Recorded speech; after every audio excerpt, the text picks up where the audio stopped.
Mesdames et messieurs, bonjour et bienvenue sur votre émission Une semaine avec le Béninois libéré, votre émission hebdomadaire au cours de laquelle nous explorons les différents sujets qui ont meublé l'actualité au cours d'une semaine. Pour cette semaine, on aura la revue hebdomadaire du quotidien Le Béninois, libéré, instant, causerie, débat et une incursion dans la ville de Parakou pour retrouver le directeur régional du groupe de presse Le Béninois, libéré sans transition, aucune chaise amateurs de Biel TV, la revue hebdomadaire avec Méveille Moncho. Merveille, bonjour. Bonjour Justin et bonjour à nos amis internautes. Merci de toujours nous suivre et bienvenue à la revue hebdomadaire du quotidien Maison d'Agla Le Béninois libéré. La revue hebdomadaire où toutes les unes de la semaine vous êtes présentées. Nous démarrons cette revue avec la une du lundi 13 mai 2024 où le journal met en manchette. Maladresse vengeresse contre son bienfaiteur et ami, Agbenochi devrait demander pardon au président Talon. En deuxième de une, confusion dans la petite tête du général Tiani et ses collaborateurs, le gouvernement béninois l'invite à venir checker son territoire. La réponse du porte-parole Mbedji à la junte. En troisième de une, suspension de l'embarquement du pétrole nigérien par le Bénin, l'Union progressiste Le Renouveau affiche sa position. En bas de page, fin de l'atelier de formation sur la communication politique, les cavaliers de Biotane armés pour mieux aborder les batailles à venir. Les cadres saluent l'initiative et lancent un appel.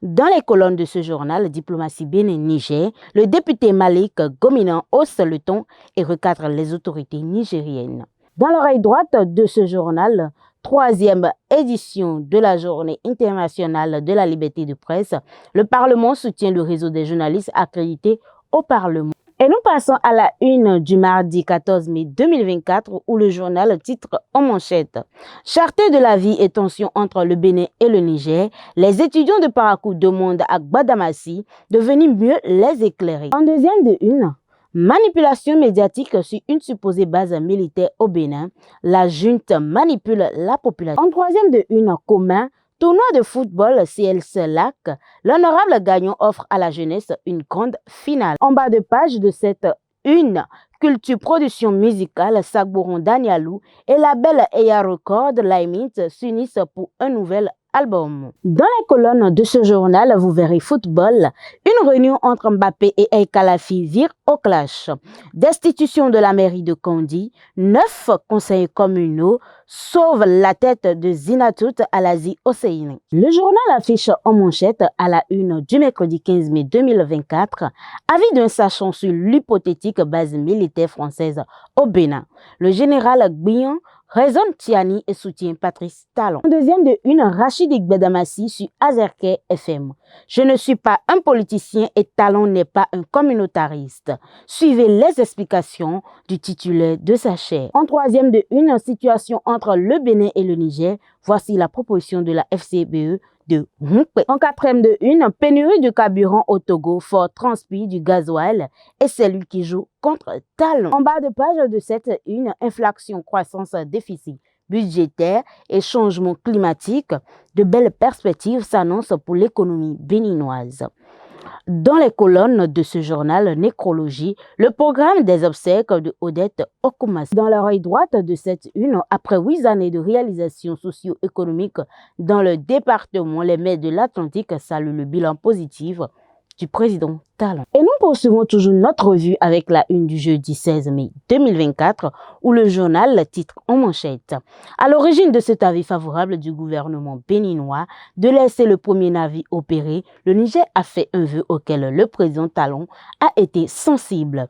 C'est juste pour aider à la compréhension des dispositions de l'accord qui lie les deux pays. En deuxième de une, les conseils d'un jeune Nigérien à Tiani, différent entre le Niger et le Bénin, marche des syndicalistes contre la cherté de la vie. Le décryptage de Jacques Ayadji. En bas de page de ce journal, crise diplomatique entre le Bénin et le Niger. Voici la proposition de l'Union islamique du Bénin. Dans les colonnes de votre journal, transformation des matières premières des cotonculteurs à la découverte des prouesses de la GDIZ. Et nous terminons cette revue avec la une du vendredi 17 mai 2024 où le journal titre en manchette « Maintien de la frontière fermée malgré tout, les 3 raisons que Tiani ne peut évoquée. Le Bénin est juste victime de sa position géostratégique. En deuxième de une, visite du ministre d'État Abdoulaye Biotchane à la Sonama. De belles perspectives pour les agriculteurs. En troisième de une, vous pouvez lire Assemblée annuelle de la Banque européenne pour la reconstruction et le développement BERD.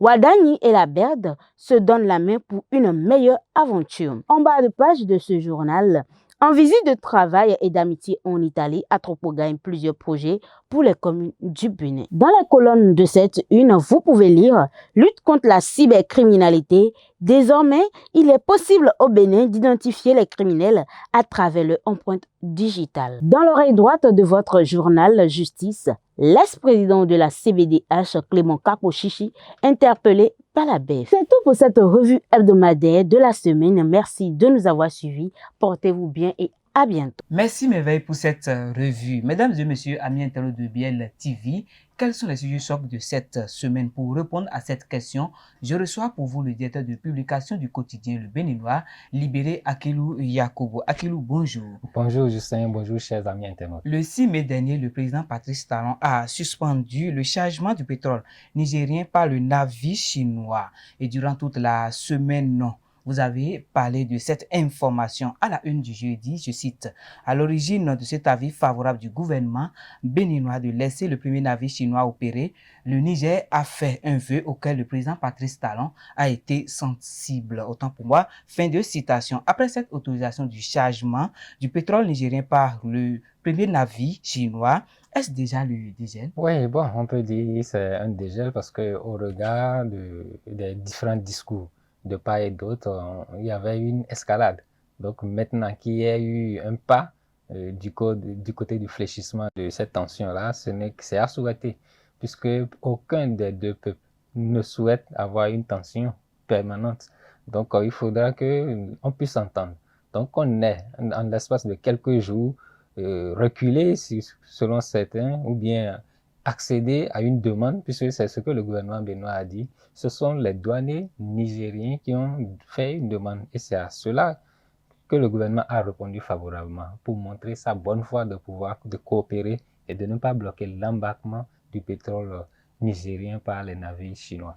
Donc on peut dire qu'il y a eu un pas qui a été fait au niveau du gouvernement béninois. Maintenant, il reste du côté nigérien que ce pas-là soit aussi fait pour qu'on puisse voir qu'ils sont dans une dynamique de décrispation de cette crise-là qui énerve, je dirais, les deux peuples.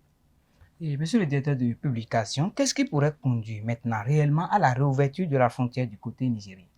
Oui, en fait, c'est la question cruciale, puisque c'est ce qui est à l'origine de cette tension-là. Le gouvernement béninois ne souhaite que l'ouverture, puisque c'est vrai qu'au départ, c'est le gouvernement, je dirais le gouvernement Talon, le gouvernement qui est en même temps le gouvernement béninois, était dans une disposition de défense de la démocratie. Après un coup d'État, quand vous êtes démocrate ou bien constitutionnaliste, vous ne pouvez pas féliciter un putschiste. Si vous félicitez un putschiste en tant que démocrate, ça veut dire que vous-même, vous faites l'apologie de ce coup d'État-là. Ça veut dire que ça pourrait vous frapper. Donc si peut-être c'est pour une bonne cause que le putschiste a pris le pouvoir, on ne peut pas le féliciter? Non, on ne saurait jamais féliciter un putschiste, quelle que soit la cause. On peut vouloir qu'il fasse, si un putschiste fait un coup d'État et qu'il le laisse constitutionnellement, bon, de toute façon, ce n'est jamais autorisé qu'il y ait un coup d'État, puisque dans un État démocratique, il y a toujours un cheminement, ou bien il y a une directive qui est tracée, il y a un processus pour accéder au pouvoir. Donc, qu'un putschiste vienne au pouvoir, on saurait l'apprécier quand on est républicain, démocrate et autres. Donc, en aucun cas, la CEDEAO ne pourrait féliciter ce putschiste-là. Il pourrait faire des injonctions, des sanctions, brandir des sanctions, quitte maintenant aux putschistes de dire, bon, il n'y a pas de souci, on va laisser le pouvoir dans l'espace de quelques mois, ou bien, bon, on quitte totalement, on laisse un civil venir au pouvoir et nous restons derrière. Maintenant, ici, ce n'est pas le cas. Il y avait eu des sanctions jusqu'à ce qu'on ait eu à dire que, bon, on allait quand même attaquer militairement le Niger, ce qui a irrité ou bien continue d'irriter jusqu'à présent les dirigeants nigériens qui se disent qu'il y avait des vents en guerre qui étaient là. Maintenant, est-ce que après ce moment-là, ces gens-là n'ont pas eu à changer de dynamique, puisque c'était Tinubu qui pilotait quand même cette dynamique-là. Donc, c'est vrai que le président Talon faisait partie de ce quatuor-là parce qu'il y avait Tinubu, Talon, et Ouattara et Macky Sall. Donc, aujourd'hui, eux tous, ils ont renoncé. C'est vrai que Macky Sall n'est pas là, mais il y a au moins ces trois présidents-là qui ne sont plus dans cette dynamique-là. Aujourd'hui, c'est le fléchissement et la demande de ces présidents-là, Talon en premier, a été acceptée par la CEDEAO qui a levé ces sanctions. Après la levée de ces sanctions, le gouvernement béninois a fait un pas qui a été salué, c'est ouvrir les frontières, mais du côté nigérien, c'est toujours le blocus. À quand cela? On ne sait jamais. On ne sait pas. Maintenant, c'est que là où le gouvernement béninois pourrait faire mal, c'est là ils ont frappé. Ça veut dire qu'on empêche l'embarquement du pétrole nigérien. Et c'est ce qui a été décidé le 6 passé, comme vous l'avez dit, le 6 mai passé. Réellement, après ça, il y a encore eu des discours de part et d'autre, tout en étant dans cette dynamique de diplomatie, d'ouverture, de dialogue, de consensus pour qu'on puisse venir à s'entendre parce que le pipeline a été un processus long et aucun de ces peuples ne souhaiterait bloquer. Mais quand vous voulez de quelque chose, il y a toujours, quand on dit dialogue, il y a toujours un consensus. Quand on parle de consensus, ça veut dire que vous cédez une part de votre autorité. Ça veut dire qu'il y a quelque chose que vous devez céder, l'autre aussi cède et vous vous entendez. Donc, c'est ça qui fait un consensus. Vous ne pouvez pas aller à un dialogue et gagner, et être totalement gagnant. Non, ça ne se fait pas comme ça. Vous êtes gagnant sur un domaine et perdant sur l'autre. C'est ce qu'aujourd'hui le gouvernement Talon souhaite en demandant à la partie nigérienne d'ouvrir aussi les frontières parce qu'au-delà de ces frontières-là, il y a nos vivres qui passent par des couloirs illégaux. Est-ce que cette décision du gouvernement du président Patrice Talon n'a pas de répercussions sur le Bénin, peut-être? Oui, ça a des répercussions, mais de toute façon, quand on prend ce pétrole nigérien-là, on n'a pas commencé par jouir des mannes de ce pétrole-là, puisque c'est maintenant que cela va commencer. Donc, en aucun cas, on ne pourra encore voir la répercussion de ce blocus-là. C'est si on avait commencé par jouir de ce pétrole-là pendant des mois, qu'on pourrait dire, ah, il y a tel nombre de milliards qui manquent à notre budget. Non, pour le moment, ce n'est pas encore ça. Quand vous êtes au début d'un processus, vous pouvez faire, bon, en tout cas, vous ne pouvez pas sentir les effets. Donc, c'est à partir de ce moment-là où vous commencez pas à jouer que vous vous dites, ce pétrole-là qui vient nous aide dans un domaine donné. Aujourd'hui, ce n'est pas encore le cas. On ne sait pas les mannes que le Bénin tirera de ce pipeline-là. Dans quel domaine cela sera investi, pour le moment, on ne le sait pas. Mais quitte maintenant aux deux pays de s'entendre afin que chacun puisse tirer. Parce que si le pétrole n'est pas embarqué, certes, il y a un premier navire qui a déjà pris un certain nombre de barils. Maintenant, le second, le troisième et autres qui doivent venir, c'est au niveau du gouvernement nigérien d'accéder à la demande béninoise pour que le processus ne s'arrête pas. Parce que tout compte fait, il y a une troisième personne, c'est la Chine. Est-ce que la Chine va laisser cela comme ça? Non, je ne pense pas. Il y aura de pression de part et d'autre. Je pense que du côté béninois, il y a ce fléchissement-là. Ils sont toujours ouverts. C'est au niveau de la junte nigérienne que, bon, on est encore attentif. On se dit que oui, il y a des trucs qu'on reproche au gouvernement béninois, mais jusqu'à quand? Parce que si vous tenez, ce sont les populations qui vont toujours continuer à souffrir et elles souffrent déjà. D'accord. Merci, monsieur le directeur de publication. On vous aurait compris que les deux parties prennent conscience et se dialoguent pour une sortie, je vais dire, de crise. Mesdames et messieurs, comme je l'annonçais dans les titres, nous allons marquer une petite pause pour retrouver le directeur régional du groupe de presse Le Béninois, libéré Arnaud Koumoundji. Arnaud Koumoundji, bonjour. Parlez-nous de l'actualité dans le Septentrion. Alors, une fois encore, nous nous retrouvons cette semaine pour parler de l'actualité dans le Septentrion. En dehors de cette situation qui prévaut entre le Niger et le Bénin, cette crise, je dirais, diplomatique qui prévaut entre les deux pays, il y a aussi cette situation qui, mine de rien, a été dans les conversations, dans les discussions, dans les forums, ici dans le Septentrion, en particulier à Parakou. Alors, dernièrement, le gouvernement, par l'entremise de la douane, a fermé des magasins de soja et de vente de cajou. Cette situation, en fait, comme quoi le prix que leur propose, comment dirais-je, la CIPI, qui achète ces produits tropicaux pour sa propre consommation, Pour les industries, je dirais bien au niveau de la GDZ, pour la production, le prix ne leur convient pas du tout. Et donc par rapport à ça, ils ont refusé de vendre leurs produits à la CIPI, qui est, je dirais, l'organe en charge de cette relation d'achat entre les agriculteurs, je dirais les producteurs, et puis les industries qui sont au niveau de la GDZ. Alors, selon les informations, ils reprocheraient à la CIPI d'acheter à un prix très bas les produits. Bon, cette situation, vraiment, moi je dirais que les deux doivent pouvoir trouver un point d'entente sur cette question pour essayer de trouver le juste milieu. Le gouvernement, en effet, subventionne les engrais et autres qu'ils utilisent pour la production. Mais cette subvention n'est pas vraiment, je dirais, satisfaisante pour les agriculteurs qui pensent qu'ils ne peuvent pas dépenser de l'argent, autant d'argent pour produire et venir vendre à ce prix-là. Sans les avantages passent d'abord d'éponger leurs dettes et aussi de pouvoir subvenir à leurs besoins, puisque s'ils produisent, c'est pour subvenir à leurs besoins. Maintenant, si le prix auquel ils doivent vendre leur production est très bas par rapport aux dépenses qu'ils ont contractées lors de la production, franchement, ça ne vaut pas la peine. Est-ce que vous voyez? Donc cette situation-là, il va falloir que les producteurs et le gouvernement s'asseyent pour trouver, comment dirais-je, un point d'entente, le juste milieu pour que chacun d'eux soit gagnant-gagnant. Effectivement, les producteurs ne peuvent pas produire et vendre à un prix bas qui va les ruiner, puisque d'abord, beaucoup parmi eux font des prêts pour faire leurs champs, pour acheter les engrais, pour acheter les semences, bon, en tout cas, un certain nombre de choses qui rentrent en ligne de compte de la production. Mais voilà que le prix que leur propose la CIPI ne convient pas, elles ne peuvent pas leur permettre d'éponger cette dette-là. Alors il faut que les deux trouvent le juste milieu pour pouvoir s'entendre. Et voilà un peu là où le bas blesse avec nos pays, nos États africains.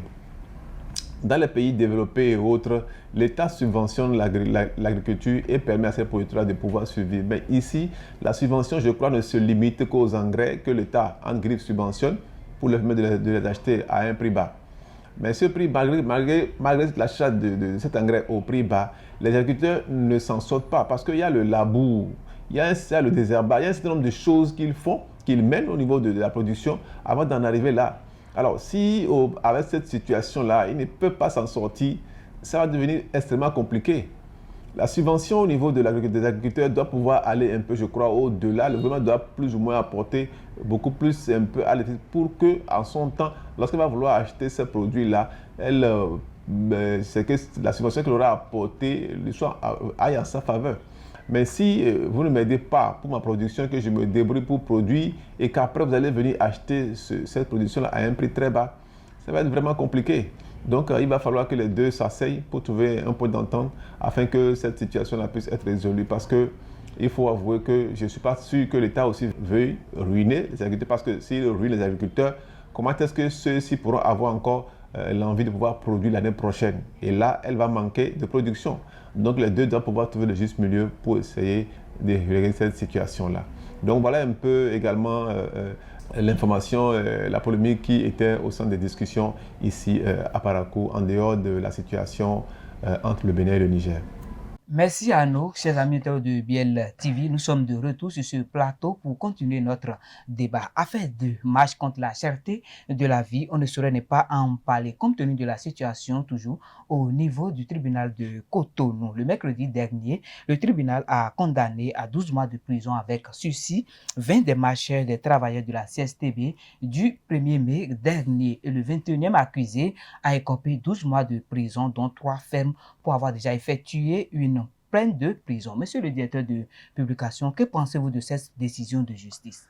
Bon, cette décision de justice, on ne saurait que l'apprécier parce qu'une décision de justice, là, elle s'impose. Parce que je ne pense pas qu'elle soit pour le moment définitive. Donc, quitte à la CSTB de faire appel ou non. Mais ça, on le saura avec le temps. Donc, aujourd'hui, puisque au niveau du tribunal, ils ont jugé que c'est des supposés marcheurs, que ce ne sont pas des travailleurs qui ont été condamnés. Puisque ceux qu'on a jugés de travailleurs ont été relâchés. Donc ici, c'est des gens qu'on ne reconnaît pas comme travailleurs ou bien affiliés à la CSTB. Voilà pourquoi il y a eu cette peine-là à leur encontre, parce qu'on a trouvé des traces de substances, donc psychotropes, peut-être comme on le dit, pour ne pas dire la drogue. Donc voilà pourquoi ils écopent de cette peine-là. Elle est lourde, oui, de toute façon, toute peine, elle est lourde compte tenu du fait qu'elle va priver, ou bien même ici, si ça ne prive pas la liberté à ces gens-là, parce qu'ils c'est une peine avec sursis. Donc ils auront la pleine latitude d'aller et de venir, mais pendant ce laps de temps-là, ça veut dire qu'il y a l'épée de Damoclès qui planera toujours sur les têtes. Donc, quitte à eux de ne pas tomber dans les mailles de la justice pour ne pas séjourner derrière les barreaux. Donc, aujourd'hui, c'est la CSTB qui aura son mot à dire, mais je pense qu'ils n'ont pas apprécié cette décision de justice et que d'ici à là, ils vont faire appel certainement pour essayer de chercher à une libération totale au lieu d'une condamnation. Voilà, à ce niveau-là. Mais qu'est-ce que cela veut dire? Bon, on le saura parce que de toute façon, cette décision est là. Et certes, on les avait arrêtés, mais cela n'a pas empêché les autres confédérations de faire leur match du samedi passé.